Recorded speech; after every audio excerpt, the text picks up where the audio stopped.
Hello guys, আসসালামু আলাইকুম।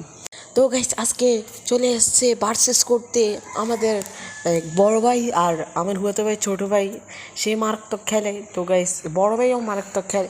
তো গাইস বলতে একটা হাডাহাডি ম্যাচ হবে। তো গাইস বেশি প্যাক প্যাক না করে আজকের একটা ছোট্ট একটা ইন্ট্রোডিউসারি দিয়ে আজকের ভিডিও শুরু করা যাক। তো গাইস প্রথম রাউন্ডে কিন্তু আমাদের বড় ভাই সে ডিজাইন নিয়ে নেয়, সামনে যেতে যাচ্ছে। তো গাইস ইউএমপি দিয়ে দেয় যাতা হালকার ভিতরে হেডশট। তো গাইস আমাদের এখানে আমার হুয়াতো ভাই কিন্তু ফ্যাক হয়ে যায়, ওর স্পি 12টা বাজে গেছে, হেলমেট হয়ে গেছে।